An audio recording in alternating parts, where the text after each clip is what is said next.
আপনারা দেখছেন পরিচিত গল্প। আজ আমরা নিয়ে এসেছি একদম ঠিক আমাদের বাড়ির উঠোন থেকে একটি অমূল্য রত্ন কাঁঠাল গাছ, আমাদের জাতীয় ফল কাঁঠাল। তো চলুন আজকের ভিডিওটা শুরু করা যাক।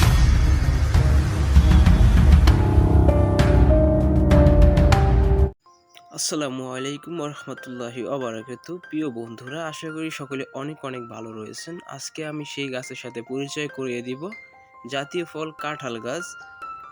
এই গাছটা শুধু একটা ফলের গাছ নয়, এটা আমাদের পরিবারের একটা অংশ, অনেকটা যেন ছোট থেকে বড় হওয়ার একটা সাক্ষী। গরমের দুপুরে এর ছায়ায় বসে গল্প করা, কাঁঠাল পাড়া নিয়ে ভাই বোনদের মধ্যে একটা ঝগড়া, কত শত স্মৃতি জড়িয়ে আছে এতে।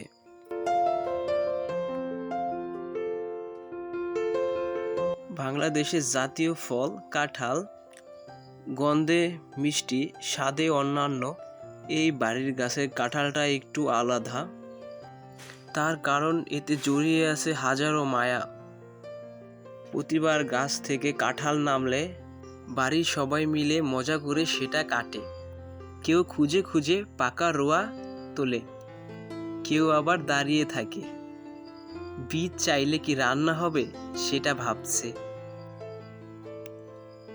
কাঁঠাল শুধু কাঁচা পাকার মধ্যে খাওয়া সীমাবদ্ধ নয়, এর বিচি দিয়েও কত সুন্দর সুস্বাদু রান্না হয় জানেন তো।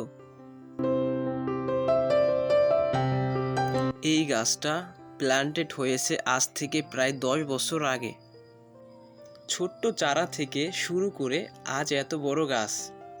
সে কিন্তু আমাদের সাথে বড় হয়েছে, এবং বর্ষাকালে যখন ঝড় আসে তখন ওর দুলে ওঠা শাখাগুলো আমাদের চিন্তায় ফেলে। মনে হয় যেন পরিবারের কাউকে নিয়ে দুশ্চিন্তা করছি। এই গাছ শুধু আমাদের না, আশেপাশে থাকা পাখিদেরও ঘর এটা। শালিক, দোয়েল সবাই যেন ওর অতিথি। একটা গাছ, একটা কাঁঠাল এত কিছু বয়ে আনে জীবনে। সেটা বুঝতে গেলে শুধু স্বাদ নয়, হৃদয় দিয়ে অনুভব করতে হয়।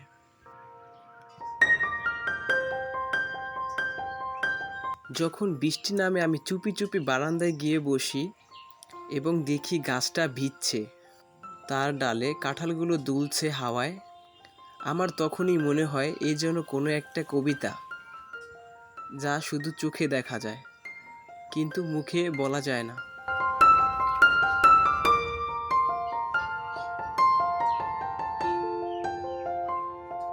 প্রিয় বন্ধুরা, একটা গাছ শুধু ফল দেয় না, সে সময়ও ধরে রাখে, সে মানুষদের ভালোবাসে, চুপচাপ দাঁড়িয়ে থাকে, তাদের জীবনের পাশে ছায়া দেয়।